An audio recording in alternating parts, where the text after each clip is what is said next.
I was always the reliable son, the one who solved every crisis. Until the day I needed help and discovered where I really stood in my family. At 32, I discovered what unconditional love really means.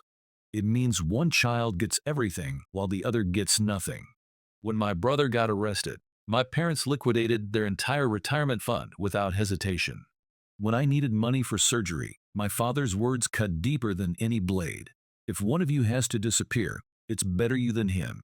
My mother nodded in agreement. He's always been our everything. You're completely on your own. I simply looked at them both and said, "Thank you for finally showing me exactly where I stand in this family." 6 months later, I made a decision that left them with absolutely nothing to fall back on. Now they're calling me 17 times a day, pleading for just one conversation. This whole nightmare started with something that still haunts me, even now.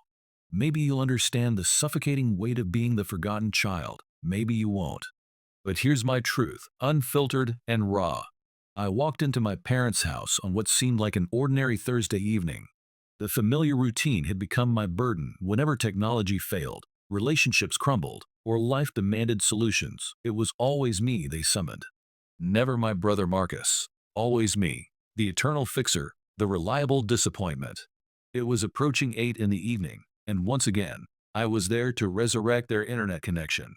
My father refuses to learn the mystical art of resetting a router, treating technology like some incomprehensible sorcery. My mother stood sentinel in the hallway, arms crossed, supervising me with the condescending patience reserved for particularly slow children. The moment I crossed their threshold, something felt fundamentally wrong. Not just the typical Wi-Fi is down emergency, but an electric tension that made my skin crawl. My mother was already whispering frantically into her phone, her voice carrying that particular desperation I'd learned to associate with Marcus's latest catastrophe. My father paced the living room like a caged animal, wearing a path in their old carpet. Nobody acknowledged my existence. Have you ever walked into a room and felt like you'd interrupted the most important conversation of their lives? That suffocating moment when you realize they weren't just talking about you, they were plotting around you. The air itself felt heavy with secrets and whispered betrayals. I attempted normal human interaction. Router acting up again. My father barely glanced in my direction, his dismissal cutting through the room like a blade. Yeah, whatever. It's downstairs. Just fix it. Then he resumed his anxious pacing, as if my presence was nothing more than a minor inconvenience in his much more important crisis. My mother remained glued to her phone, not even pretending to see me standing there. The invisibility I'd grown accustomed to felt particularly suffocating that evening.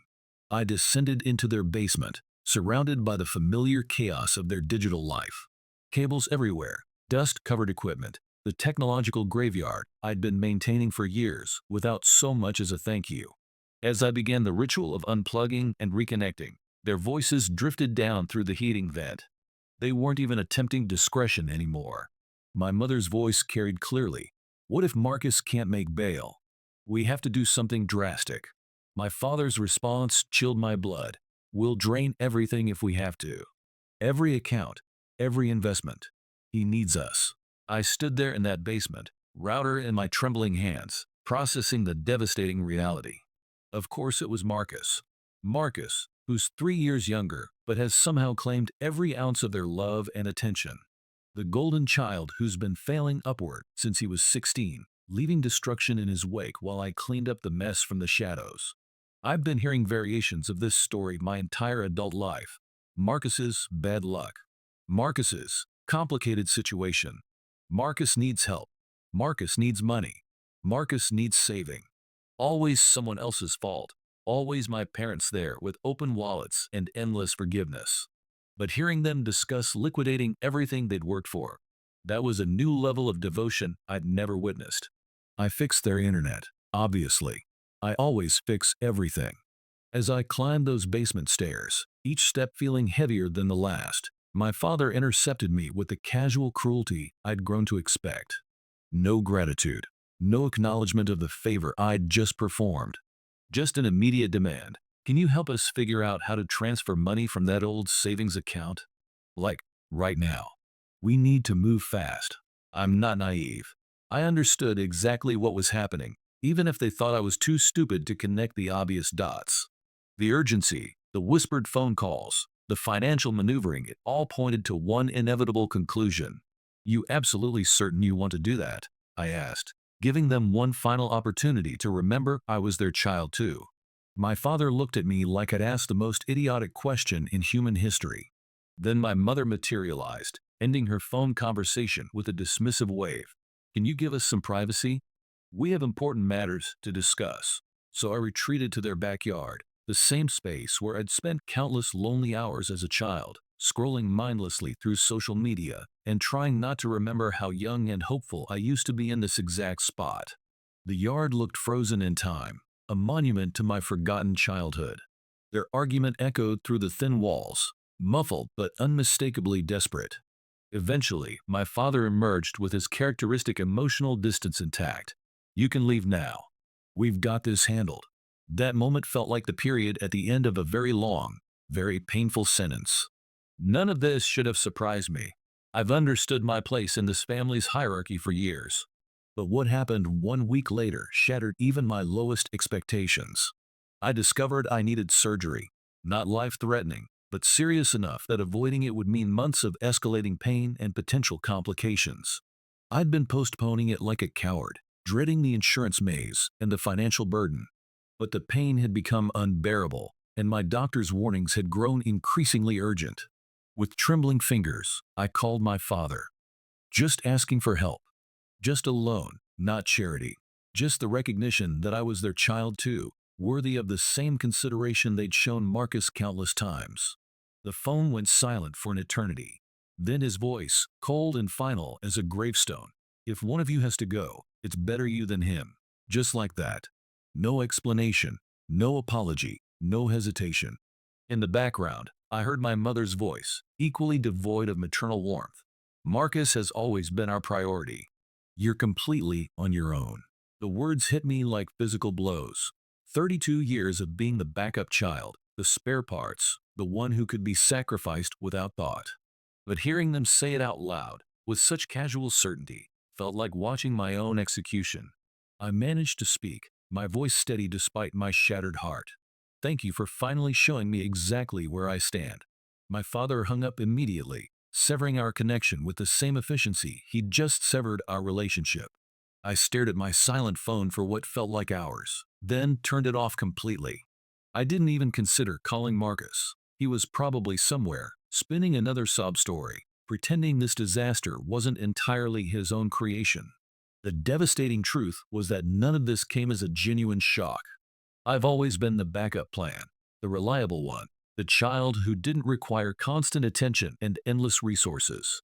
The one who received gift cards at Christmas while Marcus got the latest technology. The invisible son who fixed things and disappeared. But having your fundamental worthlessness announced so matter-of-factly, that broke something inside me that I didn't even know could be broken. I sat in my empty apartment, processing decades of accumulated neglect. I texted my friend Rachel, desperate to share this burden with someone who might understand. Her response was predictably optimistic.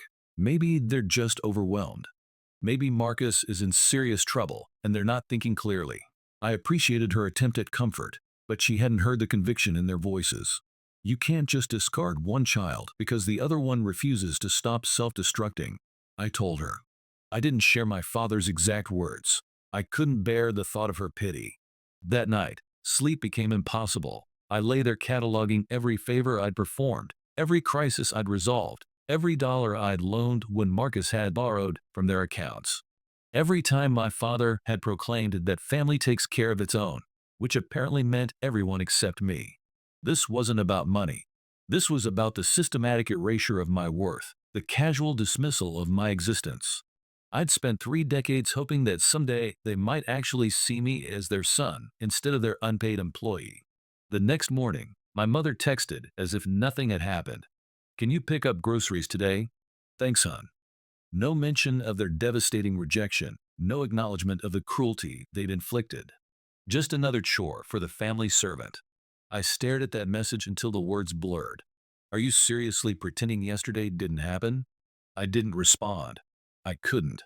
I spent that day wandering through my neighborhood in a haze, questioning whether I was overreacting. But then I remembered my father's tone and not conflicted, not apologetic, just stating facts with the same casual certainty he'd used to discuss the weather. If one of you has to go, it's better you than him. Like I was defective merchandise, easily replaceable. Marcus called that afternoon, his first contact in months. He sounded tired, probably hungover, definitely inconvenienced. Have you talked to mom and dad lately? Can you help them out with some stuff? I laughed. Actually laughed. The audacity was almost beautiful in its completeness. After hanging up, he texted, "Don't make this harder than it needs to be." I blocked his number immediately. What did he expect? That I'd continue playing my role as the family's problem solver while he collected all the love and support? That I'd keep enabling his failures while they funded his disasters? The requests kept coming, texts about errands, calls about technical problems, expectations that I'd resume my position as their unpaid servant. Never, "Are you okay?" Never, "We're sorry." Just an endless stream of demands from people who'd made it clear I was disposable. I started pulling back. I stopped answering texts. I ignored their calls. I refused to fix their problems, or run their errands, or transfer money for emergencies that somehow always involved Marcus. He tried reaching out again, leaving a voicemail that perfectly captured his entitled worldview. "You're making things difficult for everyone. Stop acting like a child and do what you're supposed to do." I deleted it without finishing it. The guilt I'd expected never materialized. Instead, I felt something I hadn't experienced in years: relief. You grow up believing family is sacred, that blood creates unbreakable bonds. But sometimes you realize that some people simply choose favorites and never look back. Sometimes you discover that you were never really part of the family at all, just a useful accessory they kept around for convenience. I don't know if this dynamic is normal, or if I just drew the short straw in the parental lottery. But I'm done pretending it doesn't matter. I'm done sacrificing myself for people who would sacrifice me without hesitation. This isn't the most dramatic story ever told, and I'm not seeking sympathy.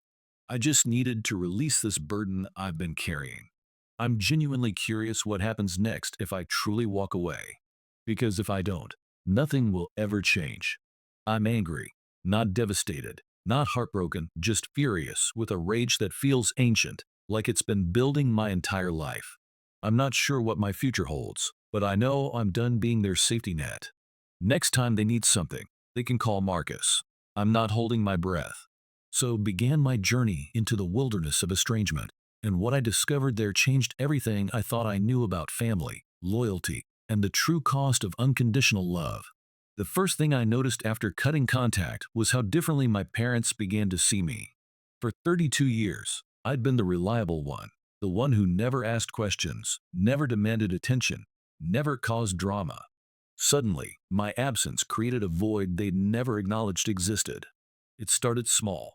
A Sunday morning call from my father, unprecedented, since he usually communicated only through demands disguised as texts.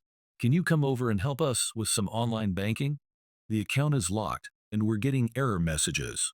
Marcus is tied up with his situation." The casual assumption that I'd drop everything, the complete lack of greeting or concern for my well-being, the automatic reference to Marcus's greater importance. It was like a masterclass in emotional neglect condensed into 30 seconds.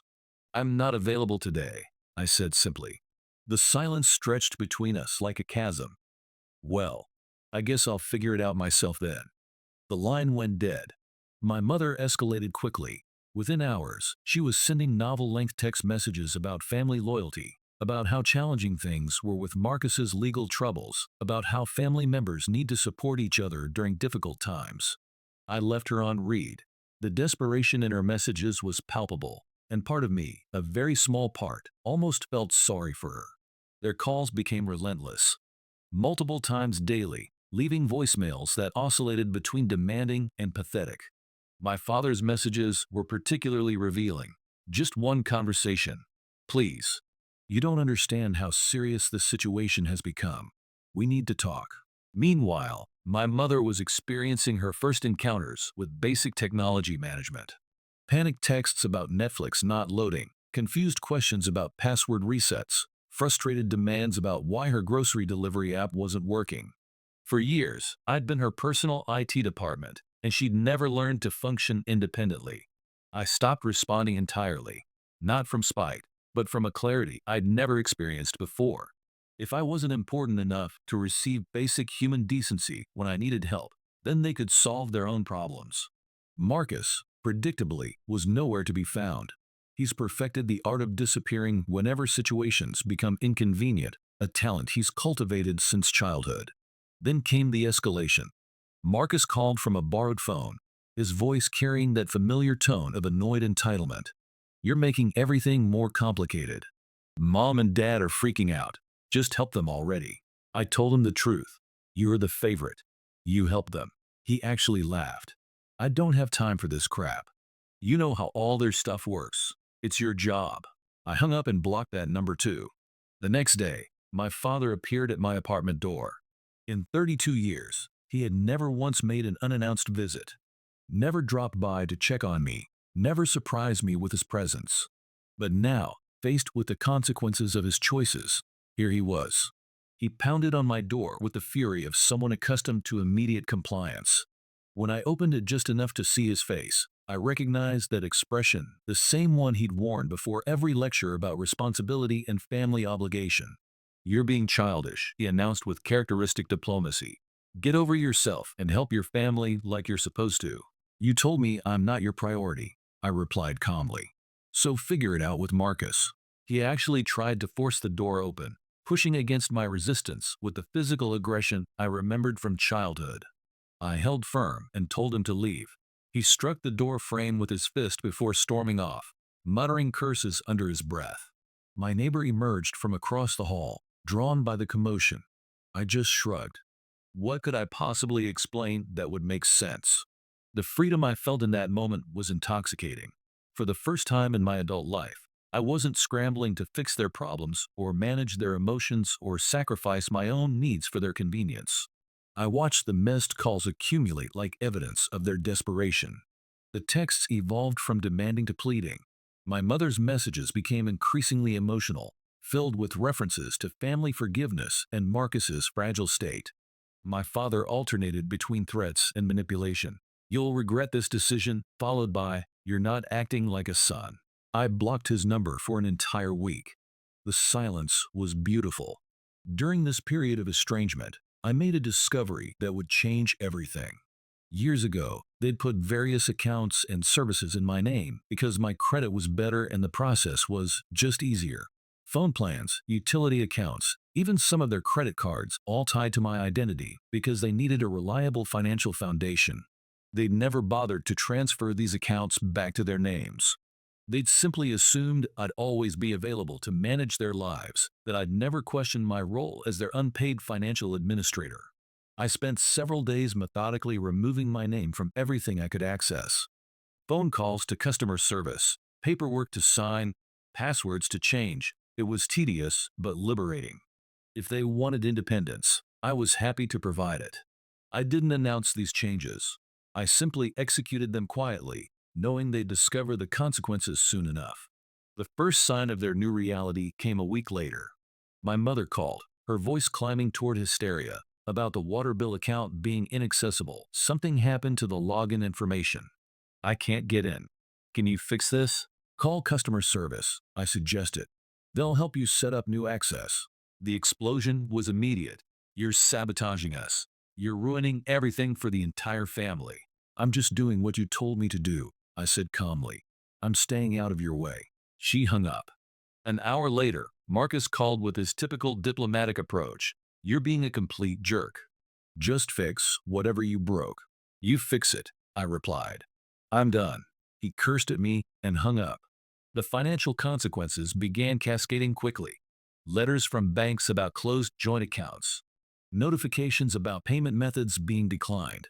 Bills going unpaid because they couldn't access the automated systems I'd been managing for years. My mother called again, this time crying. "We can't pay some of these bills. The accounts are all messed up." "Maybe ask Marcus to help," I suggested. "You know, he can't handle this kind of thing." "Then maybe it's time he learned." She sobbed and hung up. The family group chat became a battlefield. My father posted lengthy manifestos about loyalty and sacrifice, about how hard he'd worked to provide for us, about how Marcus needed more support and I was being selfish. Marcus chimed in with his usual accusations about jealousy and sabotage. I left the group chat. My aunt texted later, asking if everything was okay. I didn't reply. The final confrontation came when my mother appeared at my apartment again, pounding on the door and screaming in the hallway about loyalty and family obligations.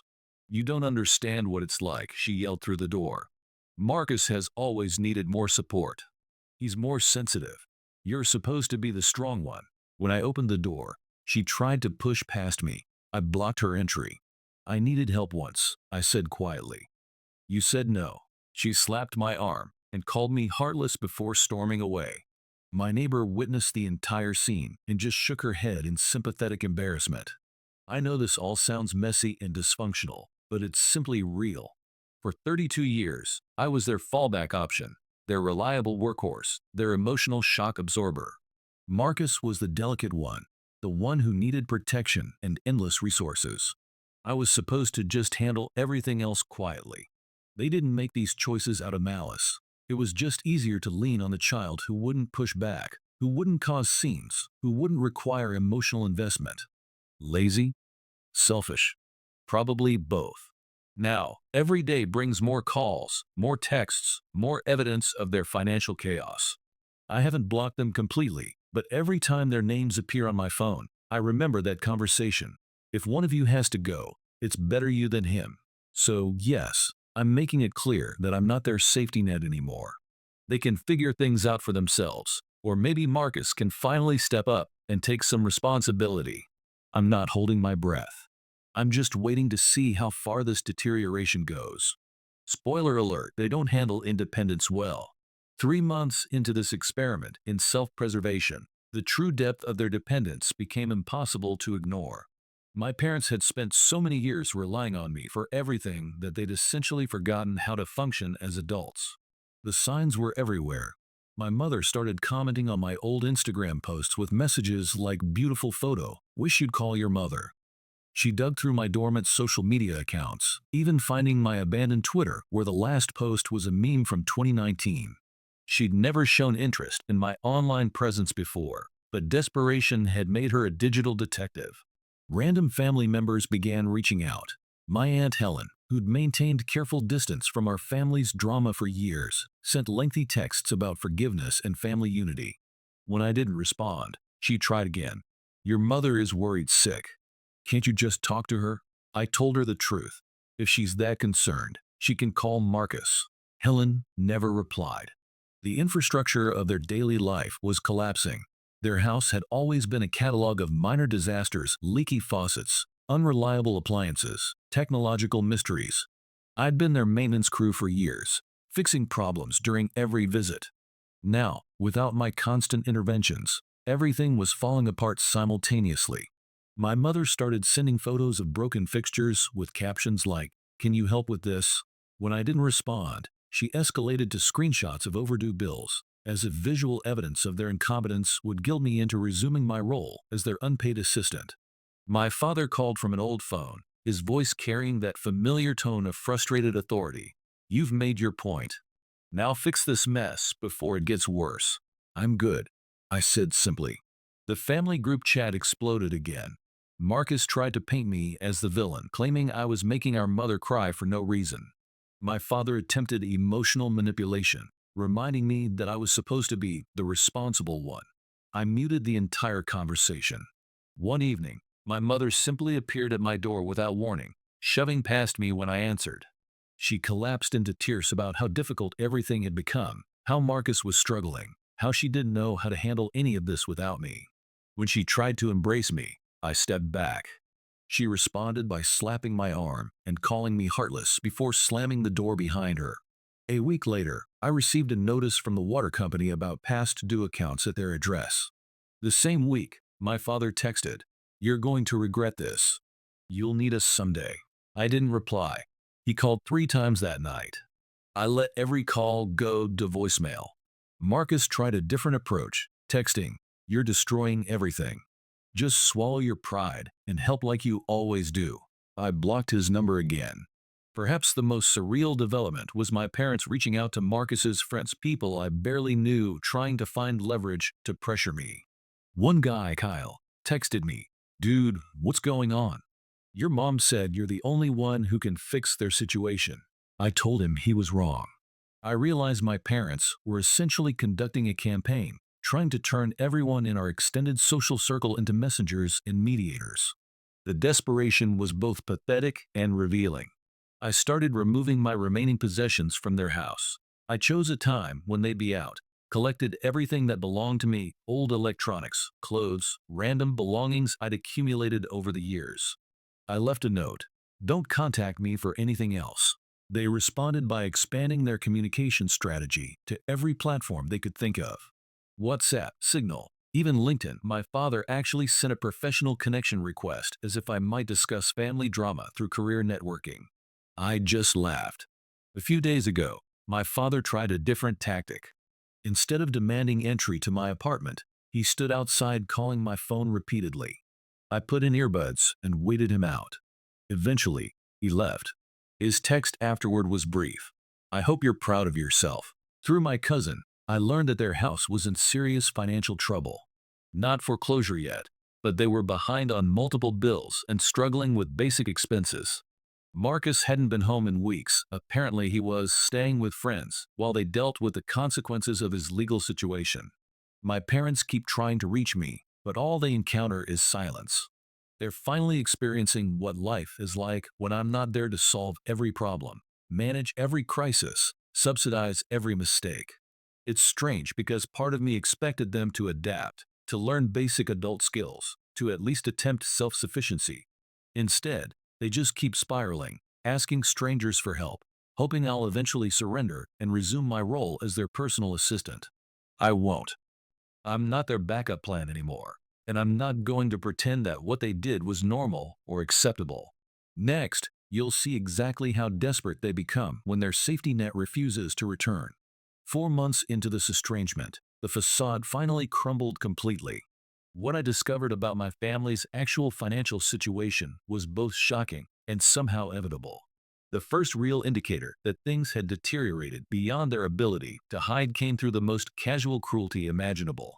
My mother sent me a Venmo request for groceries, just a random amount with no explanation, no message, just an expectation that I'd pay for their food. I ignored it. She sent another request a few hours later. Then again the next day, each request carrying an increasing sense of desperation that she was trying to disguise as routine. My father escalated by texting me a photo of their empty refrigerator with a one-line message: "Hope you're happy." I blocked his number for another week. I couldn't stand seeing their names on my phone anymore. The calls started coming from everywhere: random numbers, the house line, my aunt's phone, even Evelyn's number once. She texted immediately afterward: "Sorry, your mom begged to use my phone." I didn't know what else to do. My parents had always been privately dysfunctional, but now their desperation was becoming public. Family members were starting to ask questions. My uncle commented in a group chat, "What's going on with your parents?" They called me crying about bills. I simply replied, "Ask them." The financial reality was becoming impossible to ignore. My father actually DM'd me on LinkedIn to inform me they might lose their car. The professional networking platform had become his last resort for family communication. Marcus had vanished again, which honestly was the most predictable development in this entire saga.